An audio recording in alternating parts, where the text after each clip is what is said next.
दोस्तों, केतन और सिया वाले मामले में पुलिस के हाथ कुछ ऐसे सबूत लग गए हैं जिसे आप सुनेंगे तो हैरान हो जाएंगे। दोस्तों, आज मैं आपको इस विस्तृत वीडियो में बताऊंगा कि आखिर 20 साल की लड़की ने ऐसा कदम क्यों उठाया, वो 5 सबूत कौन कौन से थे, क्या केतन के परिवार की जो हकीकत सामने दिखाई जा रही है उसमें कितनी सच्चाई है, केतन के पिता क्या करते थे, सिया के पिता क्या करते थे, दोनों के बीच में रिश्ता कैसा था और आखिर इतनी बड़ी घटना कैसे हो गई, और पुलिस के हाथ जो सबूत लगे हैं और जो इस पूरे मामले की मिस्ट्री है उसको शुरू से समझना बहुत जरूरी है। इससे आप समझेंगे कि असल में हुआ क्या था, क्या दिखाया जा रहा है, क्या बताया जा रहा है और आप तक कितनी जानकारी पहुंच रही है। बहुत विस्तृत वीडियो है और बहुत डीप एनालिसिस है। शुरू से इस पूरे मामले को आप जब समझेंगे तो आपको ये केस गुत्थी बहुत साधारण तरीके से सुलझते हुए दिखेगी और आपको यह लगेगा कि एक 20 साल की लड़की इतना बड़ा कदम कैसे उठाती है और उसकी सोच क्या थी। शुरू करते हैं प्लानिंग नंबर 1 से। सबसे पहले शुरुआत मामले की होती कहां से है, इसकी शुरुआत से हम पहले जाते हैं। केतन के जो पिता हैं उनका नाम है विशाल अग्रवाल। वो पुणे के एक बहुत बड़े रियल एस्टेट कारोबारी हैं। आंकड़ों के अनुसार 600 करोड़ से अधिक कंपनी का बिजनेस है, टर्नओवर है। और जो सिया है जिससे शादी होने वाली थी केतन की, उसके पिता भी एक मसाला कारोबारी, ड्राई फ्रूट का बिजनेस, इसके अलावा बड़े बड़े शॉप्स, बहुत सारा बिजनेस उन लोगों का है। ये दोनों परिवार इतना अमीर था कि इनके लिए प्लेन बुक होती थी कहीं आने जाने के लिए, मतलब हद से ज्यादा अमीर थे। दोनों परिवारों के बीच का जो रिश्ता था वो 35 से 40 सालों का संबंध था। दोनों के माता पिता आपस में मित्र थे, तो वो लोग सोचे क्यों ना इस मित्रता को रिश्तेदारी में बदलते हैं। एक दिन दोनों लोग साथ में बैठते हैं और कहते हैं कि हम दोनों के बेटे बड़े हो गए हैं, बेटियां बड़ी हो गई हैं, इनकी शादी कर देते हैं। और शादी के लिए सगाई की डेट भी तय कर ली जाती है। पंडित जी कहते हैं 11 फरवरी को दिन बड़ा अच्छा है, 11 फरवरी को बिटिया की सगाई कर देंगे और 25 नवंबर को विदाई और शादी कर देंगे और मामला भी सेट हो जाता है। लेकिन मामले में आता है यहीं पर एक विघ्न ये आता है कि ये जो भोली भाली लड़की आपको दिख रही है, इस लड़की का अफेयर एक ऐसे लड़के के साथ था जिसके पिता एक किराने की दुकान चलाते थे और वो उस लड़के से बेहद प्यार करती थी और वो लड़का भी इससे बेहद प्यार करता था। और उस लड़के का नाम था चेतन, जिससे इसकी शादी होने वाली थी उसका नाम केतन था और जिससे ये प्यार करती थी उसका नाम चेतन था। बहुत ध्यान से इस नाम की केमिस्ट्री को समझिएगा क्योंकि बाद में आपको यही कंफ्यूज कर सकता है और यही याद आएगा तो आप इस चीज को समझ लेंगे। चेतन के पिता जो थे वो किराने की दुकान चलाते थे। अब समझिए, एक किराने की दुकान चलाने वाले का ये लड़का है और ये प्यार करता है एक बड़ी मसाला कंपनी के मालिक जिसकी बेटी की शादी होने वाली है एक बड़े रियल एस्टेट के कारोबारी के साथ जिसका बिजनेस 600 करोड़ का है। यहां तक चीजों को समझ गए। अब मामले में जो पहले टर्निंग पॉइंट की शुरुआत होती है वो यहां से होती है। इस रिश्ते का पता जब चेतन को पता चलता है कि मेरी जो गर्लफ्रेंड है उसकी शादी तय हो गई है तो उसके पैर के नीचे से जमीन खिसक जाती है। चेतन कहता है कि इतने बड़े घर की लड़की है, इसको मैं एक ऑफर देता हूं। चेतन अपनी गर्लफ्रेंड सिया से कहता है कि ऐसा है सिया, चलो भाग चलते हैं, मैं पूरी जिम्मेदारी तुम्हारी उठाऊंगा, भाग के शादी कर लेते हैं। लेकिन सिया कहती है कि नहीं, पिताजी की इज्जत जो है वो मिट्टी में मिल जाएगी, मैं भाग के शादी नहीं करूंगी। समझ रहे हैं, जो लड़की एक लड़के का मर्डर प्लान करती है वो लड़की अपने बॉयफ्रेंड से कहती है कि भाग चलो, भागना नहीं है, हम कुछ नया प्लान बनाते हैं। समझिए, यहीं से समझने की कोशिश करिए। फिर ये दोनों मिलकर मौत का प्लान बनाते हैं। हालांकि शुरुआती जांच में अभी तक पता चल रहा है कि मौत की पूरी प्लानिंग सिया ने बनाई थी। ये वही सिया है, ध्यान से सुनिएगा, अभी पूरी चीजें आगे तह बाई तह खोलूंगा, पूरी मिस्ट्री को खोलूंगा। ये वही सिया है जिस पर एक 26 साल का 600 करोड़ का मालिक लड़का जान छिड़कता था। इस लड़के ने इसी सिया के लिए 17 करोड़ रुपए का होटल बुक किया था राजस्थान में शादी करने के लिए। इसी लड़के ने 2-2 एरोप्लेन बुक करा था कि मेरी सिया के परिवार को दिक्कत ना हो, इसलिए वह हवाई जहाज से आएंगे जाएंगे। इसी लड़के के पिता ने 70 कमरों का एक 5 स्टार होटल बुक किया था जिस दिन सिया ने अपने सगाई वाले लड़के केतन को मारा था, उसके 2 दिन बाद, 1 दिन बाद उसका जन्मदिन था। इसी लड़की के लिए उसके ससुर ने एक 5 स्टार 70 कमरों वाला होटल बुक किया था कि अपनी होने वाली बहू का बर्थडे हम मनाएंगे, वो भी शादी से पहले की बात कर रहे हैं। जिस सिया को ये लड़का महंगे महंगे रोज गिफ्ट देता था, रोज सरप्राइज देता था, तरह तरह की वीडियोस बनाता था। मतलब केतन सिया के प्यार में इतना अंधा हो चुका था ना कि उसको कुछ भी नहीं दिखाई दे रहा था। उसके सामने उसके मौत की प्लानिंग चल रही थी और सब कुछ आंखों के सामने चल रहा था। जब मैं इस केस की स्टडी कर रहा था, आगे वो केस दिखाऊंगा आपको, तो सारी चीज बिल्कुल लग रही थी सब सामने हो रहा है, लेकिन सिया सामने कर रही थी और केतन इसलिए नहीं समझ पा रहा था क्योंकि वो प्यार में अंधा होता है। लोग कहते हैं ना, कानून और प्यार दोनों अंधा होता है, दोनों को दिखाई नहीं देता है। चलिए, किस तरह से नहीं दिखाई दे रहा था। सबसे पहले दुर्घटना हत्या कब लगती है पता है? अब इस केस को 1 मिनट पहले मैं ले जा रहा हूं।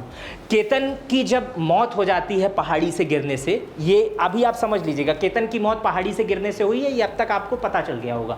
पहाड़ी से गिरने 340 फीट से उसकी जब मौत हो जाती है गिर के, तो उसके बाद से पूरा रोना गाना होता है। सिया बैड स्टेटस लगाती है, सैड स्टेटस लगाती है और पूरा रोना गाना होता है। उसके बाद से उसकी लाश को बरामद कर लिया जाता है और पुलिस पोस्टमार्टम कराती है। 20 तारीख को अंतिम संस्कार हो जाता है, जिस अंतिम संस्कार में सिया के परिवार के लोग भी आए रहते हैं और केतन के परिवार के लोग भी आए रहते हैं। सब वो तो आएंगे ही, और शहर के नामी गिनामी लोग आए रहते हैं। उसका अंतिम संस्कार हो जाता है। लेकिन अंतिम संस्कार में चूंकि महिलाएं नहीं जाती हैं, इसलिए जो सिया है वो 21 तारीख को अपने होने वाले ससुराल पहुंचती है। अब तो खैर नहीं, अब तो जेल ही उसका ससुराल है जीवन भर। उसी जगह पहुंचती है जहां केतन रहता था और वहां पहुंच के उसकी तस्वीर देखकर फूट फूट के रोने लगती है। खूब चिल्ला चिल्ला कर रोती है और रोकर उसकी मां के गले लगती है, उसके बहन के गले लगती है। और जब सिया उसके बहन के गले लगती है तो उसकी बहन भी उसको ठहास बांधती है। लोग उसी को, सिया को सिंपैथी की नजर से देख रहे थे। बताओ कितनी बदनसीब लड़की है, कुछ महीने पहले सगाई हुई है, 4 महीने बाद शादी था और इतना प्यार करते थे दोनों एक दूसरे को, इसका पति ही भगवान ने इससे छीन लिया। ये सब कुछ चलता रहता है। लेकिन जब सिया की जो होने वाली ननद रहती है, यानी केतन की बहन रहती है, जब उसको गले लगाती है और उससे पूछती है कि आखिर बहन हुआ क्या था उस दिन, बताओ जरा मुझे, शुरू से बताओ हुआ क्या था, कैसे ये घटना हो गई। अब जैसे ही बात केतन की बहन उससे ये बात कहती है, उसी समय ये सिया का चेहरा जो है वो एकदम रंग बदल जाता है। जैसे किसी के सामने आप अचानक कोई सवाल रख दें जो उसके सिलेबस में ही ना हो, तो उसका रंग जैसे बदल जाए। सिया हकलाने लगती है, आखिर 20 साल की ही उम्र है, और सिया हकलाने लगती है, उल्टी सीधी बात करने लगती है। जो पहले उसने कहा वो बात सारी उससे मैच नहीं करती है। उस समय तुरंत केतन की बहन अपने पापा के पास जाती है और अपने पापा के पास जाकर कहती है कि पापा मुझे शक है, क्योंकि मेरा भाई केतन एक बेहतर ट्रैकर था। वो ट्रैकिंग आज से नहीं, शुरू से ट्रैकिंग उसका शौक था और वो खूब ट्रैकिंग किया है। वो इस तरह गिर नहीं सकता है। इस दाल में कुछ काला है या पूरी दाल ही काली है, आप इस मामले की जांच कराइए। जो केतन के पिताजी रहते हैं वो भी इस मामले को समझते हैं और उन्हें लगता है कि हाँ कुछ हो सकता है। उसके बाद से बहन और पिता दोनों एसपी के पास जाते हैं, पुलिस स्टेशन जाते हैं। पुलिस स्टेशन जाकर अपनी जब ये बात रखते हैं तो पुलिस वाले भी कहते हैं भैया ये केस क्लोज हो चुका है, अचानक एक्सीडेंट हुआ था, सब कुछ वहाँ साफ का साफ था, सब कुछ अलग था, आप क्यों इस केस को ऐसे कर रहे हैं, ऐसा नहीं है, ये केवल शक है। लेकिन चूंकि मामला इतने बड़े व्यवसायी परिवार का था, अब इतना बड़ा जो व्यवसायी है उसके कॉन्टैक्ट्स भी अच्छे होंगे, वो दबाव भी डालेगा। जब इस पूरे मामले में थोड़ा और केस स्टडी हुई तो पुलिस ने इस मामले की जांच इस बिना पर खोल दी क्योंकि केतन के परिवार को थोड़ा सा शक था। अब उन्होंने अंदर ही अंदर जो है वो पूछताछ शुरू कर दी। अब जो पुलिस इसके बाद से पूछताछ शुरू की है वो आप सुनेंगे तो हैरान हो जाएंगे।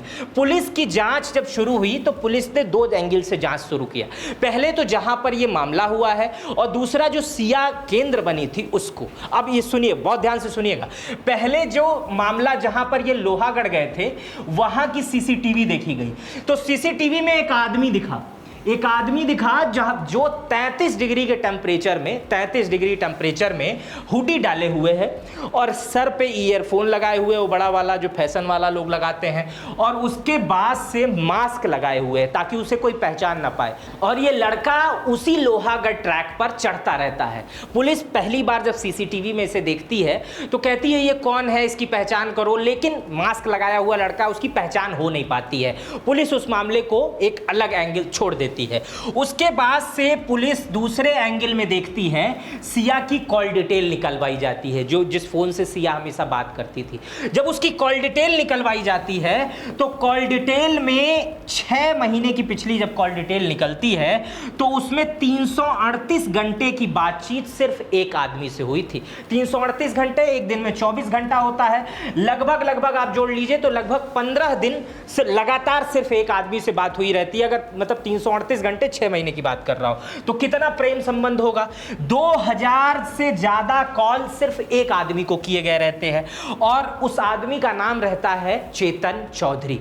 अब पुलिस के कान यहीं खड़े हो जाते हैं, अरे ये तो बड़ा, एक ही आदमी से इतनी बातचीत, दूसरा जिससे सगाई हुई है उससे कम बातचीत, दोनों के ट्रैक मिलाए जाते हैं। पुलिस उस चेतन चौधरी को पास जाती है। आप समझिएगा, चेतन चौधरी के पास जाती है। चेतन चौधरी उसी इलाके में रहता था जहां पर इस लड़की के पिताजी का भी कारोबार था और ठीक उसी के सामने चेतन चौधरी के पिता की किराने की दुकान थी। यहां तक आप समझ गए।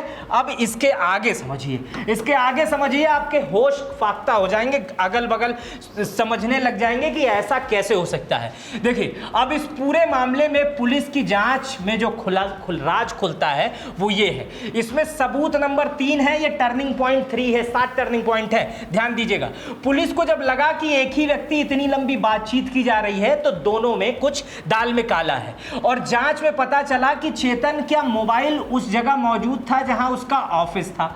अब तक ये पुलिस सोचना शुरू कर चुकी रहती है कि दोनों के बीच अगर इतनी लंबी बात चल रही है तो जरूर दोनों के बीच कुछ ना कुछ खिचड़ी पक रही है, बॉयफ्रेंड प्रेमी प्रेमिका का संबंध है। पुलिस इस एंगल से जांच शुरू करती है। इसके बाद पुलिस धीरे से क्या करती है, ये देखने की कोशिश करती है कि जिस दिन केतन की मौत हुई थी उस दिन ये चेतन कहाँ था, इसका मोबाइल कहाँ था, क्योंकि उसके मोबाइल में इतनी देर बातचीत हुई। पुलिस उसका लोकेशन तलाशती है और पुलिस को जब लोकेशन पता चलता है तो पुलिस को लोकेशन पता चलता है जहां केतन का ऑफिस रहता है या जहां केतन काम करता था, उसका घर था, उसका दुकान था, वहीं रहता है। फिर पुलिस सोच रही है कि अरे यार, बेवजह हम इस आदमी पे शक कर रहे हैं, ये तो इस एंगल में ही नहीं है, इसका मोबाइल तो उस जगह पर ही है जहां पर ये रहता है, यानी वो उस जगह था ही नहीं, तो हम उस विषय पे कैसे सोच रहे हैं, वो हुड्डी लगाया हुआ आदमी कोई और हो सकता है। लेकिन उसी पुलिस खेमे में एक दूसरा व्यक्ति भी था जो इस एंगल को दूसरे एंगल से देख रहा था। उसी पुलिस खेमे में एक दूसरा व्यक्ति ये कहता है कि जिस दिन ये हादसा हुआ, जिस दिन केतन इस दुनिया में नहीं रहा, केतन के साथ हादसा हुआ, उस दिन इस चेतन का जो सिया का बॉयफ्रेंड था उसका इंटरनेट सुबह 7 बजे से लेकर शाम 9 बजे तक इंटरनेट ही बंद था। सुन रहे हैं, उस दिन इंटरनेट बंद था। अब पुलिस ये सोचने लगती है कि भला इस जमाने में जब 1 मिनट आदमी इंटरनेट के बगैर दूर नहीं हो सकता है, जिसके घर में वाईफाई है, जिस सब कुछ व्यवस्था है, उसका इंटरनेट क्यों बंद था। अब पुलिस का यह शक गहराता है। पुलिस इसके बाद से चेतन के घर और दफ्तर पहुंच जाती है जहां पर वो काम वाम करता है। वहां एक कर्मचारी मिलता है, वो उससे जब पूछताछ होती है तो पता है कर्मचारी क्या कहता है कि भैया 18 तारीख को भैया जो है अपना फोन हमको देके चले गए थे और मेरा फोन खुद लेकर चले गए थे। पुलिस पूछती है तुम्हारा नंबर क्या है, पुलिस को वो नंबर बताता है और जैसे ही पुलिस को चेतन का जो कर्मचारी नंबर बताता है, पुलिस उसको भी सर्विलांस पे डालती है और 18 तारीख का लोकेशन उसमें देखती है और 18 तारीख का लोकेशन उसका लोहागढ़ में ही दिखाई देता है। पुलिस पूरी गुत्थी को यहाँ समझ जाती है कि ये आदमी इंजीनियर था और इस आदमी ने दिमाग लगाया कि हमारा लोकेशन ट्रैक हो जाएगा, हम दूसरे का फोन लेके चलते हैं। और इसके बाद पुलिस देर रात चेतन को उठाती है घर से और हवालात में ले आती है, ऑफिस में ले आती है और उसके बाद अपने तरीके से पूछताछ करती है। अपने तरीके मतलब अपने तरीके से पुलिस किस तरह से पूछताछ करती है आप समझ ही गए होंगे। पूछताछ में बहुत देर तक नहीं टिक पाते हैं ये जींस पैंट वाले लोग। 5 ही मिनट में वो अपना खेल उगलना शुरू कर देता है कि हम लोग कैसे कैसे क्या किए। उसमें सिया का नाम भी आता है। लेकिन सिया को उस समय तक ये पता नहीं था कि जो चेतन है वो पुलिस कस्टडी में है। सिया के घर पुलिस जाती है और सिया को उठाती है और सिया से कहती है कि चलिए आपसे कुछ पूछताछ करनी है। तो सिया को लगता है कि इस पूरे मामले में कोई हुआ होगा, कहीं साइन वाइन करना होगा। सिया भी पहुंचती है, लेकिन जब सिया देखती है कि सामने चेतन है, उसके होश फाख्ता हो जाते हैं। उसके बाद पुलिस कायदे से दोनों को बैठाती है और दोनों से पूछताछ करती है। जब सिया ने पुलिस स्टेशन में ये सारी व्यवस्था देखी तो वो भी एकदम ढीली हो गई। उसके बाद से दोनों ने पूरी कहानी बताई कि क्या क्या कैसे कैसे कब कब हुआ। अब आप ये समझ रहे होंगे कि जिस लोहागढ़ में ये बताया गया उसकी प्लानिंग कैसे सिया को आई होगी।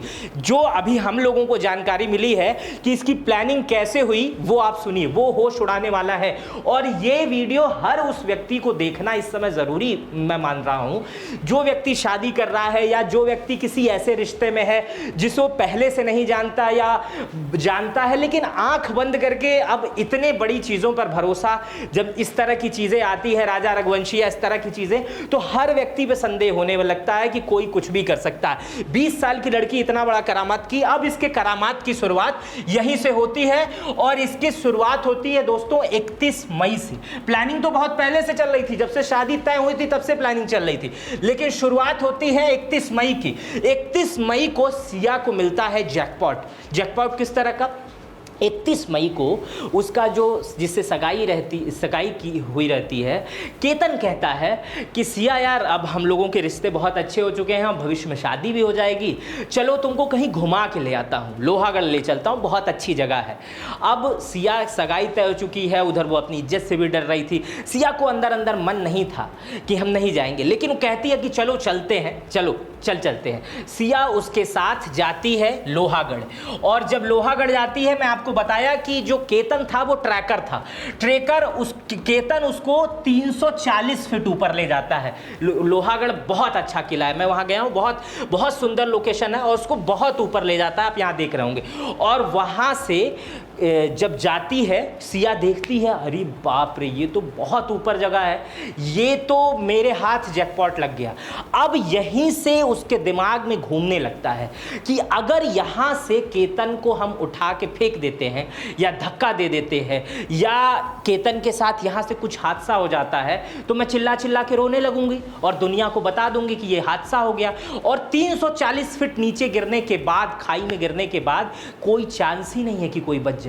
लेकिन एक बार धक्का दिया गया और केतन एक बार बच भी गया। सही सुन रहे हैं आप, बहुत रोचक कहानी है। और इस पूरे मामले में, इसी पूरे मामले में चौथा टर्निंग पॉइंट आता है।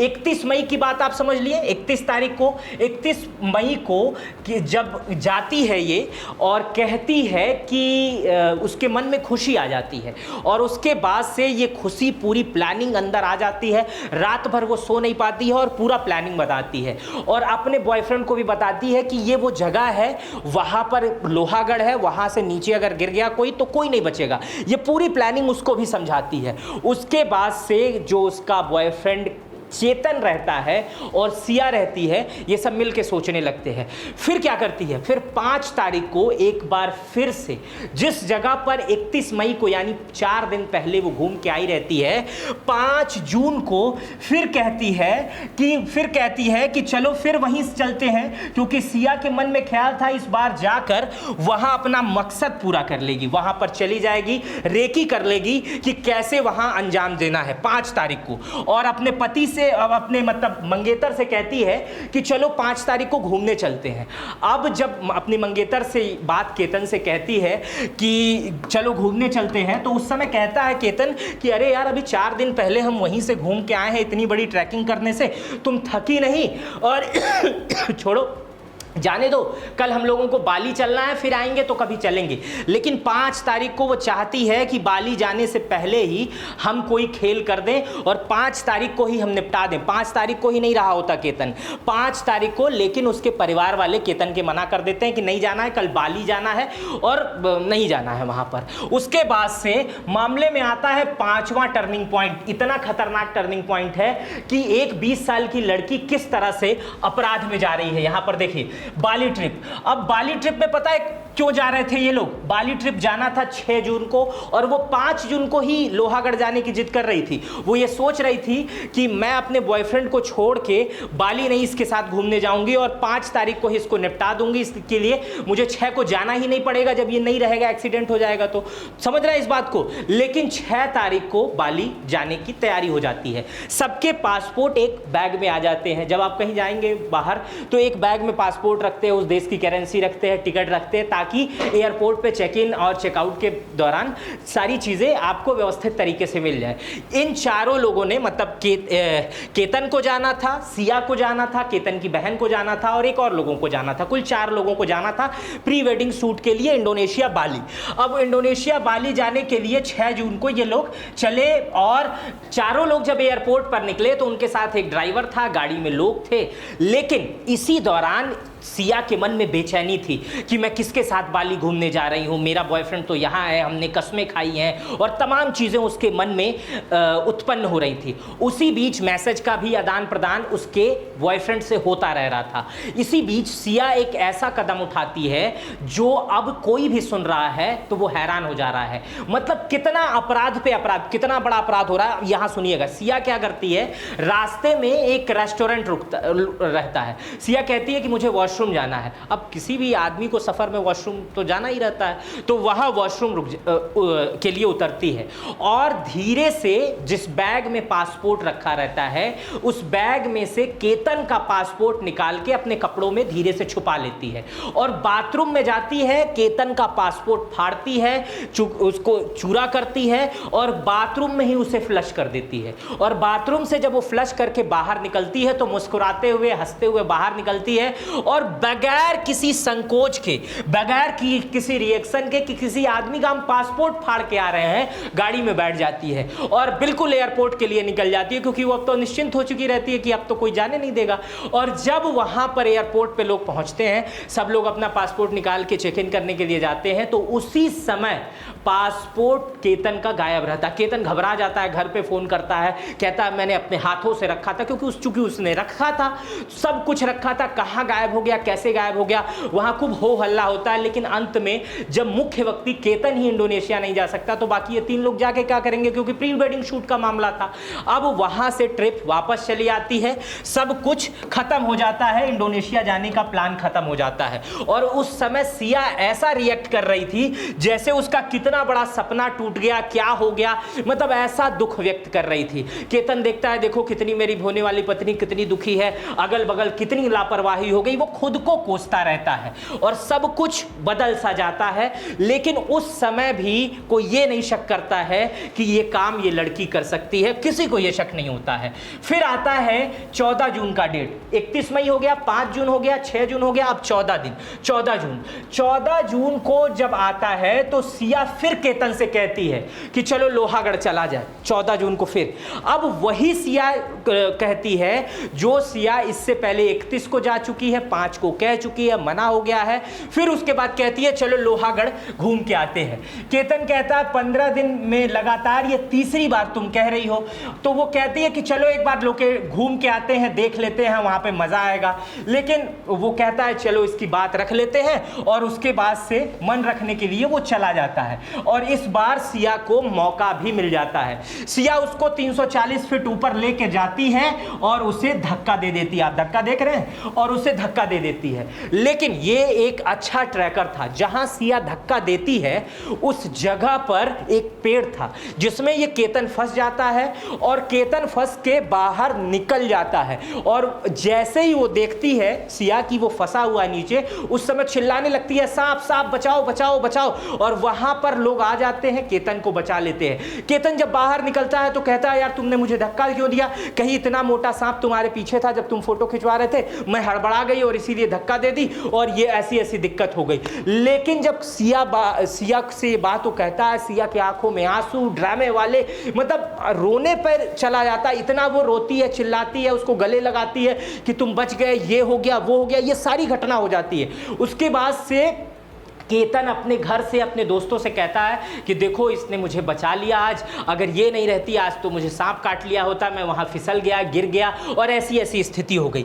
अब इस चीज को समझिए कि क्या स्थिति रही होगी उस समय। लेकिन 14 तारीख को जब वो वहां पर जाती है अपने मकसद में पूरा नहीं कर पाती है, क्योंकि केतन जो है बच जाता है। फिर ये आते हैं, फिर ये अपने बॉयफ्रेंड के पास आती है और फिर सब मिलके प्लान बनाते हैं और मिलके जबरदस्त प्लान बनाते हैं कि अब इस बार जो है कुछ ना कुछ करना है। और उसके बाद से फिर से 14 तारीख को जो लड़की ट्रैक करके आई है जहां पर केतन गिर चुका था, उसी लड़के से फिर कहती है कि फिर से चलो लोहागढ़। 4 दिन के बाद ही फिर से वो लड़की कहती है 4 दिन के बाद चलो फिर से लोहागढ़ चला जाए। और केतन ये कहता है कि यार अभी तो कुछ दिन पहले होकर आए हैं, अब बाद में चलते हैं। लेकिन कुछ दिन बाद केतन सोचता है कि यार कल इसका बर्थडे है, ये बाली भी नहीं जा पाई। और इस बार सिया एक और बहाना दे देती है कि हमको वो जगह बहुत पसंद आ गई तुम्हारी, हम वहाँ पर प्री वेडिंग शूट अपनी वहीं पर कराएंगे। और इसी कारण से वो वहाँ पर प्री वेडिंग शूट कराने चली जाती है, मतलब लोकेशन देखने के लिए केतन को मना लेती है। केतन ये भी कहता है कि चलो कल इसका जन्मदिन है, लाओ इसकी कहना मान लेते हैं और इसको लेके चल देते हैं। और इसी कारण केतन उसे लेकर वहां पर निकल जाती है। इसके बाद सिया अपनी प्रेमी चेतन से कहती है कि देखो भाई इतने दिन के अंदर मैंने इस बार जो है प्लान फिर से बना लिया 18 को लोहागढ़ जाने वाला, और ये लगातार इतने दिन में ये प्लान मैं 5वीं बार बना रही हूं। 5वीं बार मैंने उससे कहा है, अब इस मामले में शक हो जाएगा, अगर इस बार कुछ नहीं हुआ तो समझो हम कुछ भी नहीं कर पाएंगे। 19 तारीख को मेरा बर्थडे है, इसके बाद से जो उसके पापा हैं उन्होंने 20 तारीख को एक बड़ी पार्टी रखी है, ऑर्गेनाइज की है, जहां पर सब लोगों को मिलना है, फिर शादी की तैयारियां शुरू हो जाएंगी, फिर हम कुछ नहीं कर पाएंगे, ये लास्ट मौका है, कुछ करो। तो उसका बॉयफ्रेंड जो चेतन रहता है वो उसको संतावना देता है कि इस बार मैं भी आऊँगा, तुम चिंता मत करो। और होता भी वही है। ये दोनों केतन और सिया निकल जाते हैं सुबह सुबह ही लोहागढ़ की ट्रैकिंग पर। ये दोनों अकेले रहते हैं, ये दोनों निकल जाते हैं और पीछे पीछे दूसरे का मोबाइल लेकर उसका बॉयफ्रेंड चेतन भी निकल जाता है। और उसके बाद से चेतन, मैंने जो शुरुआत में बताया, इसी तरह की हुडी में पीछा करता रहता है और सिया उसको इंस्टाग्राम पर मैसेज करती रहती है। और अक्सर वो बार बार पीछे इस तरह करके, सीसीटीवी फुटेज वगैरह में आया है, बार बार इस तरह करके कुछ इशारे करती है जिसके सहारे वो आगे पीछे बने रहते हैं। फिर सिया उसको एक ऐसे जगह पर ले जाती है, केतन को, जिस जगह से बचा नहीं जा सकता, जिस जगह के पास कोई पेड़ नहीं है। और वहां एक कहती है उससे कि चलो मैं यहां तुम्हारी फोटो खींचती हूं, तुम हाथ फैलाकर इस तरह रहो। और उस तरफ मुड़ने के लिए कहती है जिस तरफ खाई रहती है। और जैसे ही केतन वहां मुड़ता है, वो अगल बगल की लोकेशन देखती है, जब कोई नहीं रहता है तो उसे धक्का दे देती है। और धक्का देने के बाद दोनों मिलकर वहां देखते हैं, चीजें करते हैं। कुछ लोग ये भी बताते हैं कि दोनों मिलकर धक्का देते हैं, कुछ लोग ये बता रहे हैं अभी शुरुआती जांच में कि वो सिंगल मिलकर धक्का दे रही है। पुलिस इस मामले में हालांकि सिया का स्टेटमेंट अभी तक सार्वजनिक नहीं कर रही है कि धक्का किसने दिया था, लेकिन धक्का उसे दिया जाता है और उसके बाद से केतन नीचे गिर जाता है। फिर वही शुरू से कहानी ढूंढती है पुलिस 340 फीट नीचे तक खाई में। एक दिन ढूंढने में लग जाता है, फिर पोस्टमार्टम, फिर शव, फिर अंतिम संस्कार, और सिया का ड्रामा चालू रहता है रोने धोने का। सोचिए 20 साल की लड़की इतना बड़ा अपराध करती है कि वो एक पूरा प्लानिंग करती है, एक जगह देखती है, मारती है, ले जाके धक्का देती है, पासपोर्ट जलाती है, और उसकी उम्र सिर्फ 20 साल है। समझने की कोशिश करिएगा, 20 साल की लड़की अगर ये कह दी होती उसके पापा से या अपने पापा से, जो स्टेटमेंट आ रहे हैं कि हम किसी और से प्यार करते हैं, तो कोई उसको शादी जोर जबरदस्ती नहीं कराता। अमीर घराना था, बड़ा परिवार था, सब लोग यही कह रहे हैं, और उनके परिवार में इससे पहले भी ऐसी चीजें हो चुकी हैं। लेकिन ये लड़की बेइज्जती हो जाएगी, ये हो जाएगा, वो हो जाएगा, ये तमाम चीजें कहकर अपने ही होने वाले पति को धक्का दे देती है और मार देती है। और आज पूरे दुनिया में वो लड़की सुर्खी बनी हुई है। जो केतन के माता पिता कह रहे हैं कि फास्ट ट्रैक होना चाहिए इस मामले में, जल्दी से जल्दी इन दोनों दोषियों को फांसी होनी चाहिए, ताकि आने वाली पीढ़ी इसको देखे और समझे कि इस तरह की गलती अगर कोई भी करेगा तो उसके साथ ऐसा ही हश्र होगा। और मेरा भी मानना है कि ऐसे कंडीशन में बिल्कुल ऐसे ही उदाहरण पेश करने चाहिए कोर्ट को, न्यायालय को, कि अगर ऐसा उदाहरण अगर वो पेश करेंगे तो निश्चित रूप से आने वाली जनरेशन कुछ नया सीखेगी। फिलहाल इस केस के बारे में आपकी क्या प्रतिक्रिया है, इस केस को मैं समझाने में आपको कितना सफल रहा, वो सारी जानकारी मुझे कमेंट बॉक्स में भी दीजिएगा। आपके कमेंट्स मेरे लिए बहुत बहुमूल्य होते हैं। अपना बेहद ख्याल रखिएगा। बहुत बहुत शुक्रिया।